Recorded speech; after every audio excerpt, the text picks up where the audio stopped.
My fiancé doesn't want to file our marriage certificate even though I'm pregnant with his baby. Why don't we file the marriage certificate together? I suggested in desperation, his obvious hesitation notwithstanding. I desperately pressured him into doing it because I was convinced we both wanted to. I honestly had no idea what he was waiting for. We had been together for 3 years, and we even conceived a child. Perhaps he was a little overwhelmed about the fact that he was about to become a father, but I'd given him enough time to adjust to reality already. I wasn't going to let him postpone it any longer.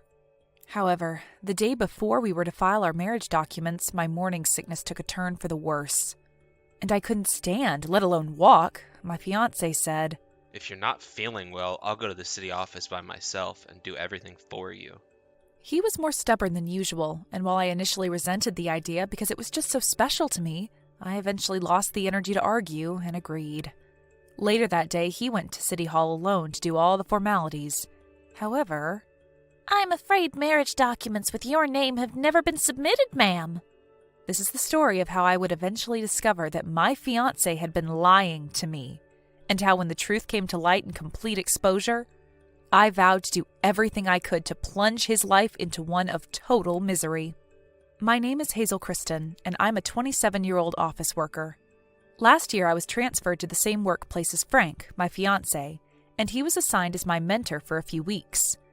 As he taught me my job, we hit it off and started having lunch together every afternoon. I always had fun with him, and we started seeing each other more and more outside of work, until we naturally became a couple. About a year later, we were still together, and we had been living together for just over half a year. I was renting the room where I lived unreasonably cheaply from a real estate agent who claimed they owed me a huge debt for the small favor I did for them when we were in university together. The flat was an excellent property, and it was far too big for just one person to live in, so my situation with Frank was one where he had been living here unofficially for another 6 months before he formally moved in with me. He went on business trips about once every month, and he rarely went back to his own house. I initially planned to live life as it went, and eventually marry Frank when the timing was right. However, while it was an extremely exciting turn of events, the fact that I had to take a sudden leave of absence and that I was in a flurry of stress and energy to prepare for submitting the marriage documents was unfortunate. What happened exactly, you ask? Well, I found out I was pregnant. "Frank, honey, you're not going to believe this. I'm pregnant!" What? He was even more surprised than I was. I know the order is backwards from what we intended, but we have to think about getting married. I agree. We should start with all the formalities. While he did try to sound excited and happy, he honestly seemed more upset than anything else. "Why are you acting so weird, honey? Aren't you happy?" Oh, sweetie, I'm not acting weird. I'm just really surprised. It's all so sudden. It's my first time being told that I'm going to have a child. But trust me when I tell you, I'm very happy. I love you, Hazel, and I'm looking forward to our life together. I could understand why Frank would be surprised at this sudden turn of events. We'd been together for just over a year altogether, and in theory, people would want to spend some more time together as a couple before having kids. It was perhaps too sudden for him, given he's a very indecisive, insecure guy. I was sure he was anxious in his own way about the big change in his living environment. I decided to wait a little while until he calmed down and got a hold of the situation more firmly. But after a few weeks, Frank did not seem to want to take any action. In desperation, I made this proposal to him one day. "Why don't we submit the marriage documents as one of our celebrations of our 1-year anniversary, the month after next?" I talked to Mom about it, but she said it's better to do it as soon as possible because it's a lot of work after the birth. I agree. But I think it's better if we go greet your parents first. I've told you before that I don't have parents anymore, and I don't have any relatives to greet in their place. I don't have any siblings, nor am I in contact with my grandparents and only uncle I know personally. But Mom and Dad told me that since they met you before, we could go greet them again after we get settled. My parents lived far away from our house, and they were also concerned about my health during my pregnancy, particularly about morning sickness, which was already starting to take hold. Although they had met Frank before, it was only through a casual dinner at their place. And the whole thing was pretty rushed. From the planning to the big day, But they both approved of Frank a heartbeat after meeting him. I see. Well then, it's settled. We're going to submit the marriage documents on our anniversary. And so things slowly began to move forward with my slow and steady pressuring of my fiancé. Time passed quickly, and before I knew it, 2 months had passed since I became pregnant. Around this time, the morning sickness had become quite unbearable, and I was sleeping more and more every day in an effort to recover quickly. The day before our anniversary, Frank had even taken time off work to prepare for the next day. When he came home from work at night, he was concerned about my health and said, So, about tomorrow. You seem to be in poor health these days, what with the morning sickness and all. I could go to the city office by myself and do everything for you. I honestly resented this suggestion. What? But it's a once-in-a-lifetime thing, honey. I want to go with you. This is literally the formalities to merge our last names into one, so I'd like to get it all done together. When I said this in adamant protest, my fiancé was unusually forceful and replied, Why don't we wait until your health is settled down? Recovering is the most important thing for you right now, and I don't think you ought to do anything until you can stand and walk without feeling dizzy. In the end, Frank's determination pushed me into taking advantage of his kindness, and I decided to leave the marriage registrations to him. The next day, I'm home. Welcome back, honey! I proceeded to excitedly ask my husband when he came home. Did you get it for me, the proof of acceptance? I had asked him to make sure to get it as a memorial for my sake, as I was not able to accompany him. Oh, shit. I forgot. My husband replied in a panic. I was mortified. How could you forget it when I asked for it so much? I'm sorry, Hazel. I'm really, really sorry. But it's okay, though. It was accepted. Sorry's not enough, Frank. I was looking forward to seeing it so much. That is proof of our official marriage. I was going to look at it in the future and remember our wonderful times together. I don't think you understand. I loved Frank more than life itself, and it was of paramount importance that I get the proof of our marriage registration. It was all the more important because I couldn't be there to do the registration with him. When I confronted him about it, he spat out in response. Don't you dare complain to me about this. I made a mistake, but the fact remains. We're officially married now. Then he went straight to take a bath. As I stared at the back of his head, I felt a little frustrated towards his indifferent attitude. I genuinely wondered if men in general are not so familiar with this kind of prestigious commemoration. I was looking forward to seeing the certificate of acceptance with my own eyes, and I was still disappointed. But at the same time, I was truly happy that we had finally become husband and wife. I managed to calm down while my husband took a bath. It's funny that a grown human being should be depressed over a piece of paper like that. If I really wanted it, I could just go and get it myself at a later date, in any case. Besides, it was now an official fact that we'd joined the same family register. So I had to be more mature here and just be honest, enjoy the joy of the whole occasion to the fullest. I told myself that and was determined to live my new life and raise my child in the coming months. I'm sorry I got so upset about the proof, Frank, I said as I walked over to my husband as he got out of the bath. He put both his hands on my shoulders and smiled warmly. Oh, it's okay, sweetie. I know it meant a lot to you, and I disappointed you. I'm sorry about that. And I'm sorry I lost my temper, too. We apologized to each other and proceeded to have lunch, as usual, before spending the rest of the day talking and watching movies. At the time, I had no way of knowing that my husband had had such thoughts that day. It was only after the morning sickness subsided that I was able to move around the truth that came to light. And nothing could have prepared me for the shock and betrayal that would overwhelm me. A few months passed and I called Mom for the first time in a while to catch up on things. She told me, "If your morning sickness calmed down, dear, you better go through all the procedures to register a new family member while you still can. You already decided on the name of your daughter, right? Then I suggest that you get to it. And remember, you'll need your ID card for all that." Oh, really? Come to think of it, I haven't changed my name on my resident record yet. You should do it while you still have time. Okay, I'll look into it. Then, after doing a bit of research about what exactly I needed to do and what I needed to bring, I decided to head to the city hall to go through all the procedures. The next day, after seeing Frank off, I quickly got ready and left the house.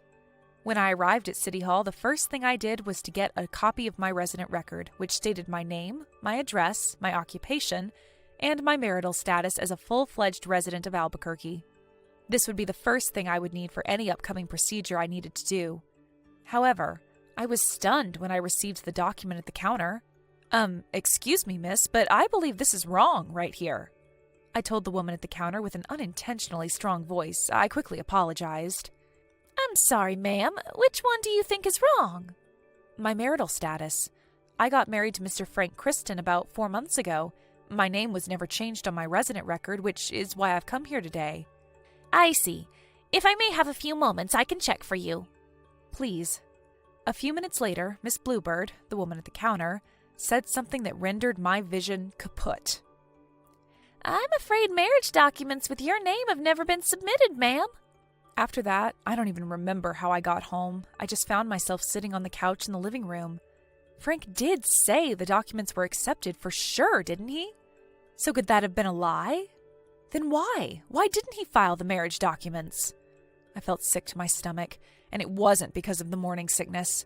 This felt exactly like the time I realized an ex-boyfriend of mine was going to come home in a violent mood after drowning his sorrows. And my intuition had quite literally saved my ass that time. I trusted my instincts completely when they spoke to me, and this time, they were warning me that something terrible was imminent. Was there some underlying, potentially scandalous reason why he didn't want to file the marriage documents? Or perhaps couldn't? I just kept waiting for Frank to come home that evening, and he did, but when he did, I couldn't muster up the courage to ask him about it. His face, which had looked so kind yesterday, looked anything but as of then, and I could only see it as something malicious. I have another business trip, and it's this weekend, Hazel. Yeah, okay. I knew he wasn't lying because we worked for the same company at one point, but I couldn't help but wonder if he was meeting someone else while he was going on these business trips. I went to sleep that night hoping things would be better tomorrow, but life can be cruel. The next day I couldn't handle it alone, so I called Mom again. "What do you mean your marriage documents weren't filed?" I don't know why either, but I was too afraid to ask Frank directly. "Then I suggest you consult a detective agency and ask for an investigation. I'm sorry to be skeptical, honey, but it's just not right to lie about something as important as this." I know, Mom. She encouraged me to ask the detective agency to investigate Frank's private life. A stroke of luck helped out too. A duo of detectives were just on their way to the same city on their own business trips as Frank was going. So the agency arranged to have them tail him there as well. I spent the next week waiting for the results. I even asked Frank a question I had been afraid to ask to satisfy my curiosity just a little bit. "By the way, when are you going to terminate your contract with your apartment, honey? Why don't you move all your stuff over here already?" To which he replied grimly, I know. I'll do it. I'm just too busy with work right now. I've got more to do now that you're on leave. Why don't you take a little of that into consideration for me, Hazel? I'm doing my best to give us a good life here. "I'm sorry." It was rare for him to talk to me in this manner. His attitude was making me more and more uneasy, and I was becoming more and more certain with every passing hour that the results from the detective agency were more like Pandora's box, forbidden to be opened, for it would unleash havoc and chaos into the lives of humanity. After a week, the results of the investigation were finally ready, and I felt as though I had been hit on the head with a goddamn sledgehammer. I was so shocked that I fell onto the couch. What? Not feeling well, honey? Frank had come home and beheld me in a near catatonic state and asked me if I was feeling all right, but I couldn't even face him. I just wanted him to leave me alone. A few days later, when I was feeling better, I told Mom everything and decided to take action. It would not be good for my unborn child if I just let time full of stress and negativity pass by like this. I had to get everything straight once and for all, I thought. I went to a certain place with Mom, who was so kind as to come from far away to help out, while Frank was at work. I rang the intercom of the aforementioned, and Miss Rhonda Parkinson, who was identified as the woman in the photographs I got from the detective agency of Frank walking arm in arm with, opened the door. Can I help you, ladies? I know this is definitely going to sound sudden, but you are Mr. Frank Kristen's girlfriend, are you not? I'm here to talk to you about something. Needless to say, the woman was quite confused. Who wouldn't be, though? Who wouldn't be shocked to open the door to a total stranger who somehow knew the name of their romantic partner? I continued. I'm also in a relationship with Mr. Kristen. In fact, we are engaged. I'm also expecting Frank's daughter. Rhonda's eyes widened at my words, and she led us inside, claiming it was best to discuss the details inside. Once inside, I accepted some tea and lemon meringue pie. I explained to Rhonda the results of the investigation that I had received from the detective agency, Mom providing me with moral support all the while. In case you haven't caught on, allow me to recap. Frank, who I thought was my husband, had been in a relationship with another woman, Miss Rhonda Parkinson, and he visited her every time he went on a business trip. She and Frank had been in a long-distance relationship since he was transferred to Albuquerque. In other words, Frank was dating this woman since before he even met me. That can't be. Naturally, she didn't believe me, much like I once upon a time. However, when I showed her photographs and videos of Frank's home as proof, she managed to believe me in the end. Eventually, the woman began to slowly speak the truth. I've been dating Frank for 3 years. We were originally classmates in university. To sum it all up, apparently last year he was transferred to Albuquerque, and Rhonda couldn't come with him because she was offered a promotion where she worked. It was her dream job, and she wasn't going to give that up easily. She told us that since Frank was transferred, she had gotten a lot busier, and her work never allowed her much time to travel hundreds of miles to see him as of yet. I can't believe he was actually such a scumbag. Rhonda went on to sob for a while, and I cried with her too, because I was just in complete and utter despair over the situation. Mom, who was sitting next to me patiently, gently caressed my back. She suggested that we leave for the day, and after agreeing, Rhonda and I exchanged contact information. After that, I kept in contact with her frequently over the next few days, and she decided to question Frank directly. On his next business trip that weekend, when he went back to Rhonda's home after work, I decided to catch him red-handed. On that day, I went to the woman's house again with my parents. When I rang the intercom, Rhonda answered the door, and upon entering the living room, I found a very surprising sight. Mr. and Mrs. Parkinson, Rhonda's parents, and Mr. and Miss Kristen, Frank's parents, my own in-laws, who I thought never even existed because of a tragic car accident, were there. It turned out that my husband had lied about his parents being dead. Apparently, Mr. and Mrs. Kristen knew that he was dating Rhonda, so he had hidden their existence from me so as not to arouse any suspicion. We all waited for him to come home, our faces scrunched up in anger. Before long, the front door was unlocked and Frank walked in. Do we have guests tonight, honey? There are a lot of shoes out there. Saying that, he opened the living room door and his eyes met mine. He instantly froze where he stood, and I could see his face turning pale as he stared at me in complete disbelief. Explain yourself, Frank. He jolted back to life at Mr. Kristen's words, and he opened his mouth. No, it's not like that. I mean... Then he went and said the most unbelievable words I'd ever heard from anyone. Ever. I love both Hazel and Rhonda. Huh? I was so taken aback by what he said that I couldn't help but let out a squeal of disbelief, while everyone in the room was speechless. Mr. Kristen unfroze the earliest, and unfreeze did he ever. He quite literally lunged at his son and struck his fist against his cheek with all his might. Dad, I'm sorry. I'm so sorry. I'm sorry. You really think that's gonna fix everything, son? Mr. Kristen's furious voice echoed throughout the quiet room. Frank slammed his head on the floor and kept on apologizing. We finally exploded in anger at this behavior, more specifically when he got down on his knees to beg for forgiveness.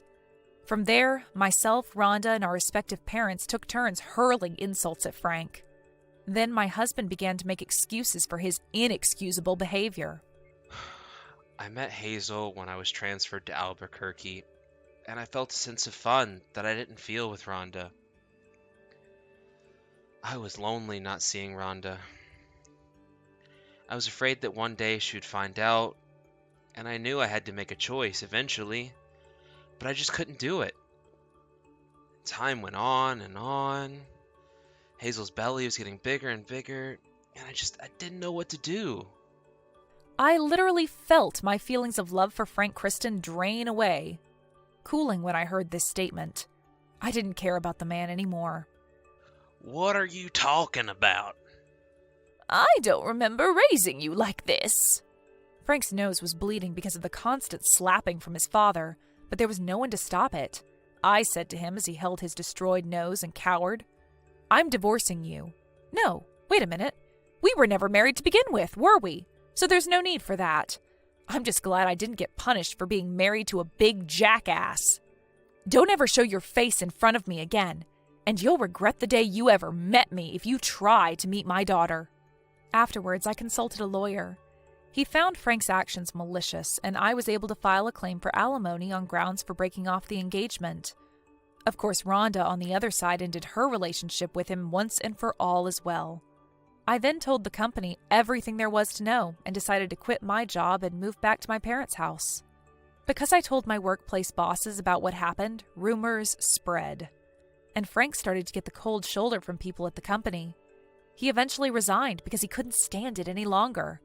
His savings ran out after he paid me the alimony he owed me, and he is now living on the edge every day, going to the Public Employment Security Office to look for a job. His parents refused to help him and have completely severed their ties with him. Meanwhile, I gave birth to a healthy baby girl at a hospital near my parents' house. I'm going to stay at my parents' house when I settle down to raise my daughter. I'm sorry you've had such a hard time, dear. You can take it easy on us as much as you want. We'll do whatever we can to help out, sweetheart. Thanks, Mom. Thanks, Dad. I promise you I'm going to do what I can to give my baby Jenna the best life I can offer her.